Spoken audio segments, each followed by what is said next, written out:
네, 오늘은 주님이 함께 하십니다 라는 제목으로 같이 은혜 나누기 원합니다. 살아계신 하나님이 우리의 삶에 함께 하심을, 그리고 도움 되심을, 능력 되심을 아주 아름답게 찬양한 것이 오늘 우리가 읽은 34편의 말씀이죠. 마치 이 시편을 읽고 있노라면 참 다윗이 그의 인생 가운데 늘 하나님이 귀하고 아름답게 도와주셨나 보다. 그래서 내가 여호와를 항상 송축하며 내 입술로 항상 주를 찬양하리이다 고백하는 것도 평안함 중에 고백하는 것 같고, 내 영혼은 여호와를 자랑하리니 라고 고백하는 것도 늘 기쁨 가운데 거하는 것 같고, 그리고 또한 그 뒤에 보면 8절 같은데 너희는 여호와의 선하심을 맛보아 알지어다 그에게 피하는 자는 복이 있도다, 이렇게 말씀하는 장면들을 보면서 야, 오늘 이 시편 34편은 참 아름다운 시구나 라고 하지만, 이 34편을 늘 읽을 때마다 가슴 한편에 나라면 이런 시편의 고백을 할 수 있을까? 나라면 그 상황 가운데 하나님이 나를 찬양하고 예배하고 그리고 또한 도와주신다는 사실 때문에 감사하고 영광 돌릴 수 있을까? 이런 생각을 하는 게, 오늘 시편의 1절 앞에 보면 34편이라고 되어 있고 거기에 표제어가 있습니다. 뭐라고 써있냐 하면 다윗이 아비멜렉 앞에서 미친 채 하다가 쫓겨나서 지은 시라고 되어 있죠. 그러니까 오늘 이 시편을 쓴 배경이 뭐냐 하면 이 아비멜렉 앞에, 왕 앞에 다윗이 서게 됩니다.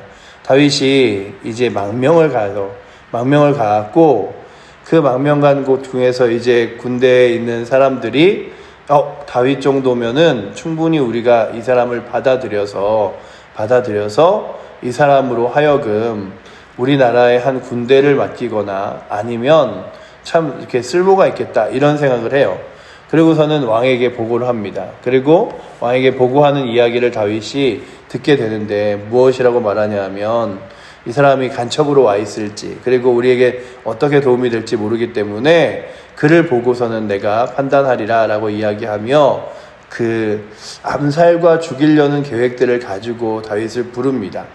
그리고 다윗을 불렀는데 다윗이 이렇게 왕 앞에 나타나는데 막 이게 침도 흘리고 막 이게 보니까 상태가 막 그 온전치가 않은 거예요. 야, 저자는 미친 자 아니야. 저자는 미친 자라 뭐 예전에 다윗이라고 말하는 천천히요 만만이라고 이야기하고 골리앗을 이겼던 다윗이 아니네. 저렇게 미쳐있는 그 사람을 어떻게 우리가 뭐 도움받고 쓸 수가 있어. 아니면은 뭐 첩자로서 그 무슨 스파이로서 역할도 못하겠는데 라고 하면서 그냥 쫓겨낸 거예요.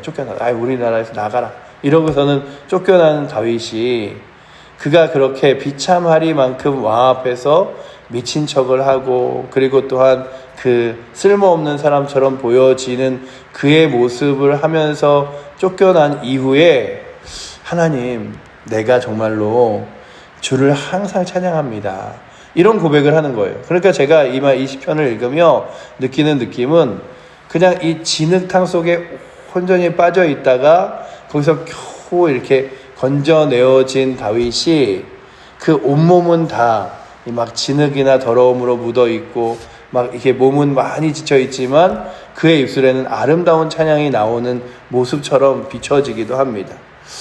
다윗이 미친 채 하면서 쫓겨났다는 것이 이 시편만을 읽으면 잘 안 느껴지지만, 정말 이 다윗의 그 고백을 통하여 바라보는 열왕기 역대상하의 말씀들을 보면 마치 다윗이 이 미친 채 하다가 돌아선 그것이 바라보기에 야, 이건 완전히 미친 사람이네, 이제는 뭐 이 사람은 쓸모가 없는 사람이네 할 정도로 굉장히 막 침을 흘리고, 그리고 또한 눈은 돌아가 있고 말은 어눌하고 뭐 이런 가장 비굴한 모습의 모양으로 자신을 이렇게 가지고 있으면서 왕 앞에 피하는 거예요. 그러니까 오늘 우리가 보기에 야, 내가 이렇게까지 하면서 살아야 되나? 야, 내가 이렇게까지 하면서 견뎌야 되나? 뭐 이런 것들 있잖아요. 왜냐하면 다윗이 이 나라로 망명을 하고 간 이유가 뭐냐면, 사울왕이 자신을 너무 쫓아다니고 끝까지 정말 이스라엘 땅에서는 내가 살아남을 수 있는 땅이 하나도 없겠다. 이 땅에 있다가는 결국 어느 순간 사울왕의 손에 죽게 되겠다. 그러니 다른 나라라도 가서 살아야겠다. 그러니까 그의 마음에 정말로 이스라엘 땅은 조국이지만 버려야 하고, 타국에 가서 지내자니 타국은 자신을 다 적대시하는데 어떻게 살 수 있을까? 이러며 피해 다니던 시절입니다. 그러니 그의 마음이 얼마나 바닥을 치고 얼마나 괴롭고 힘겨웠을까를 바라보면서 그는 그의 모든 현실적인 상황은 마치 가장 밑바닥처럼 괴로우나 그는 그 밑바닥에 있는 괴로움을 바라보며 하나님, 어떻게 저에게 이러실 수 있습니까? 하나님, 제가 어릴 때 저로 하여금 하나님께서 세우신 왕이라고 기름 부은 자인데 이 기름 부은 자인 제가 어떻게 이리 비참하게 왕의 손에서 피해 다니고 또한 도망 다니다가 망명을 가고 그 망명한 곳에서 내가 죽임을 당할 것 같아서 미친 채 하며 도망갑니까?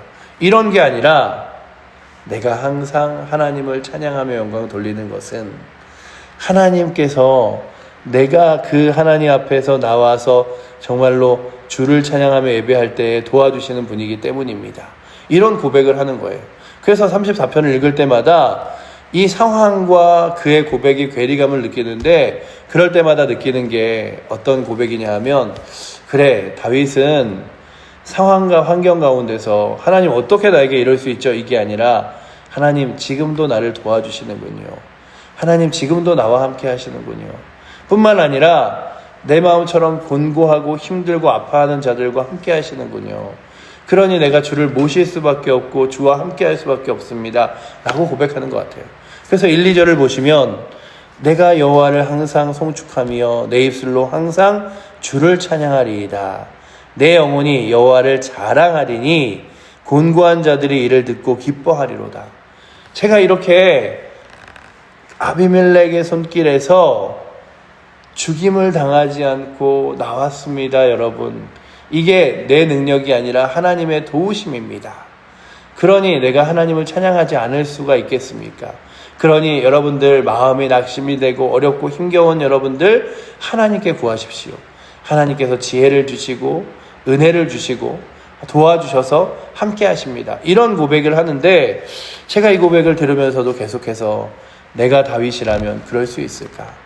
내가 다윗이라면 그렇게 하나님을 찬양한다고, 하나님이 항상 내 옆에 계셔서 하나님을 자랑한다고 이야기할 수 있을까? 우리는 늘 그렇잖아요.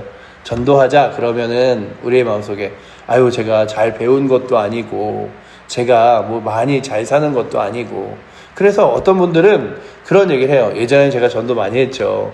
그런데 지금은요, 아유, 사업 망하고 실패하고 그리고 가진 돈도 없고 그리고 뭐 말재주가 있는 것도 아니고 아유, 그냥 저는 그냥 전도하기에도 부족한 사람이에요. 이런 얘기를 해요. 왜냐하면 마치 하나님을 자랑해야 하는 건 무엇인가 성공하거나 잘 되거나 세상 사람으로부터 이름을 날리는 경우에만 자랑한다고 고백하는 것 같지만, 다윗의 자랑은 무엇이냐 하면 내가 가장 낙심한 자리, 낮아진 자리, 힘겨운 자리에서 함께 하시는도다 라고 하는 거예요. 그러니 아파하고 힘들어하고 어려워하고 고통스러워하는 사람들에게 나도 그렇게 아프지만 나에게 하나님이 계셔서 하나님이 나의 도움 되시대요. 나도 날마다 지낼 재정도 힘도 능력도 없지만 하나님이 도와주시니 그 힘으로 날마다 살아가네요. 여러분들, 제가 자랑하는 건 곤고한 여러분들에게 하나님께서 함께 하심입니다. 이런 고백을 하는 거예요. 그러니 오늘도 이 하루를 살아내는 여러분들에게 혹여나 없는 것, 그리고 또한 여러분들의 힘겨움들이 보입니까? 하지만 시선을 다시 한번 다른 방향으로 돌려서 오늘도 도우시는 주님, 이끄시는 주님, 인도하시는 주님, 함께 하시는 주님을 바라볼 수 있는 은혜가 있기를 원합니다. 아, 주님이 나의 삶에 이렇게 함께 하시고 도와주시는구나. 주님이 역사하시는구나. 그래서 오늘 하루도 이끄시는구나. 그러니까 다윗이 왕 앞에서 막 미친 채를 하는 거예요. 그런데 그런 느낌이 드는 거죠. 이 왕 앞에서 미친 채 하는 것으로 이게 위기가 모면될까? 나는 내 자존심과 모든 것을 다 내려놨지만 이것으로 안 되면 어떡하지? 그런데 왕이 쫓아내라. 이런 순간 하나님이 함께 하셨구나. 하나님이 도우셨구나. 그러니 그가 그 왕 앞에 갈 때부터 쫓겨날 때까지 계속해서 마치 미친 사람처럼 연기를 했을 거 아니에요. 막 이러고 연기를 했을 텐데, 그러며 그의 마음속에는 하나님이 함께 하신다, 하나님이 도와주신다. 그래서 그가 고백하는 게 무엇이냐 하면 3절에도 나와 함께 여호와를 광대하시다 하며 함께 그의 이름을 높이세. 내가 여호와께 간구하매 내게 응답하시고 내 모든 두려움에서 나를 건지셨도다. 나는 그 순간 굉장히 두려웠지만 하나님이 함께 하셔서 그 순간을 이길 수 있었기에 하나님 크시다고 고백하자라고 하는 거예요. 근데 이 말씀을 보면서도 계속해서 우리는 느끼는 게 그거죠. 하나님이 크시면 다윗에게 망명할 일도, 그리고 또한 그곳에서 미친 채 할 일도 안 만들어 주셔야 되는 거 아닌가. 하지만 우리의 삶 가운데 하나님이 연단시키고 우리의 삶을 통하여 또 하나님이 인도하시는 과정들이 있습니다. 때로는 뜻모르고 이해할 수 없는 나의 삶의 괴로움들과 문제들이 있습니다. 그러나 그런 문제 앞에서 하나님이 계시면 이거 이렇게 하지 말으셔야지, 이게 아니라 하나님, 이 문제 앞에서도 하나님은 크십니다. 그리고 또한 하나님은 능력이 있으시며 저와 함께 하십니다.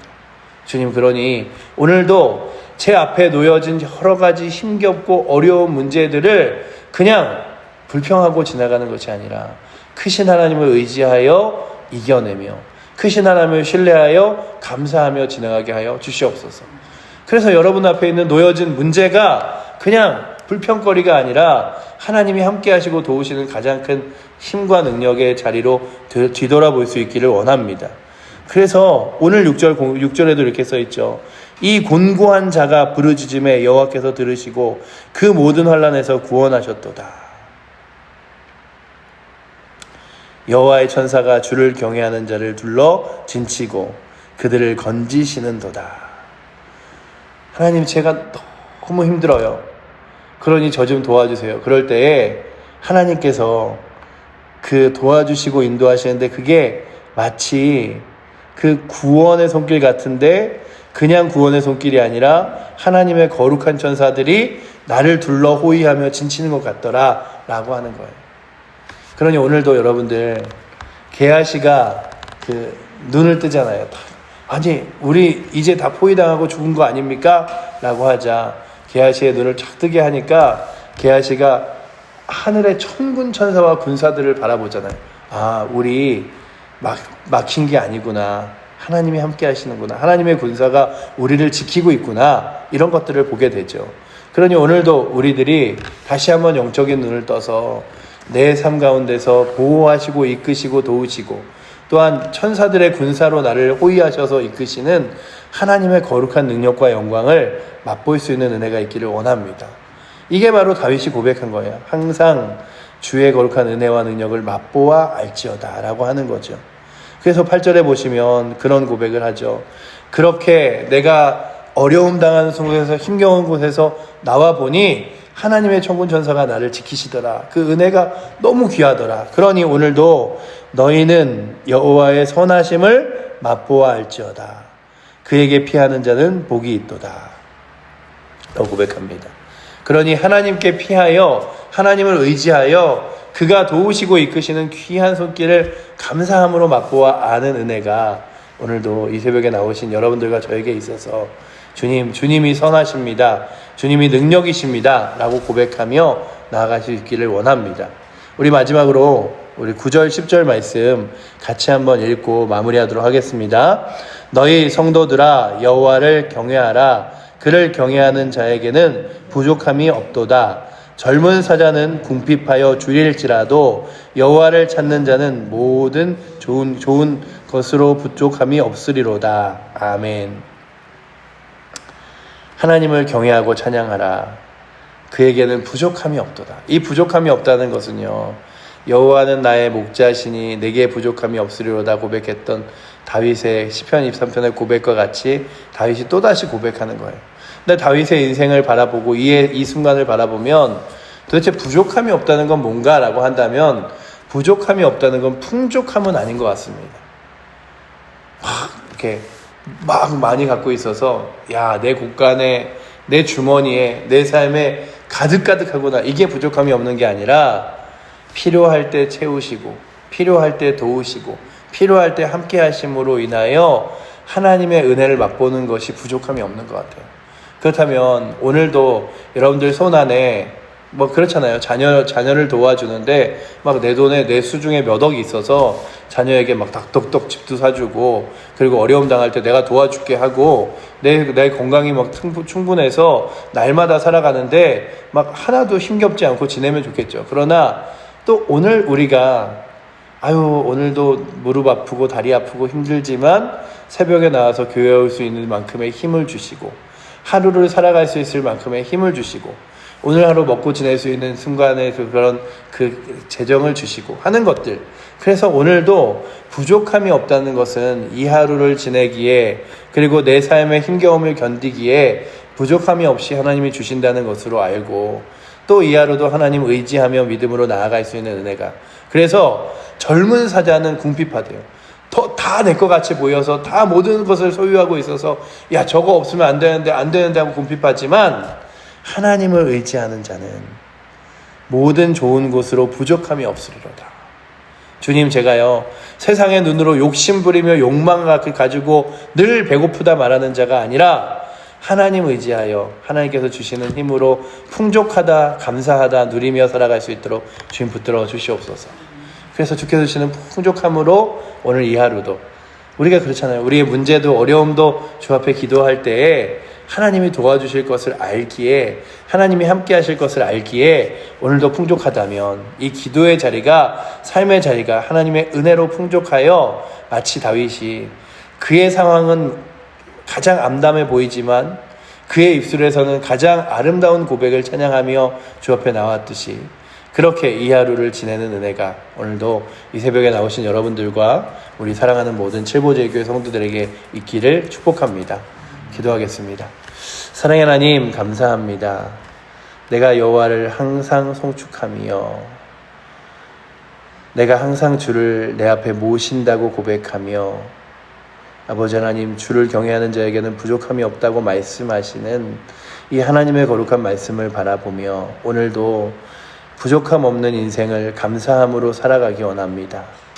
이 하루 우리가 많이 가지고 있어서 부족함이 없는 게 아니라 하나님이 계시기에 부족함이 없으며, 하나님 의지할 수 있음에 아버지 하나님 정말 평안함을 누릴 수 있도록 붙들어 주셔서 주님과 함께하는 삶이 얼마나 가장 큰 힘과 능력이 되는지를 확신하며 지낼 수 있도록 주님 붙들어 주시고, 다윗의 자리와 같이 낙심과 힘겨움의 자리에서도 지혜 주시고 능력 주시고 이겨낼 힘 주실 주님을 의지하며 오늘도 감사하며 나갈 수 있도록 붙들어 주시옵소서.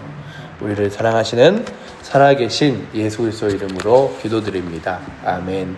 하늘에 계신 우리 아버지여, 이름이 거룩히 여김을 받으시오며 나라의 마옵시며 뜻이 하늘에서 이룬 것 같이 땅에서도 이루어지리이다. 오늘날 우리에게 일용할 양식을 주옵시고, 우리가 우리에게 죄 지은 자를 사하여 준 것 같이 우리의 죄를 사하여 주옵시고, 우리를 시험에 들게 하지 마옵시고 다만 악에서 구하옵소서. 대개 나라와 권세와 영광이 아버지께 영원히 있사옵나이다. 아멘.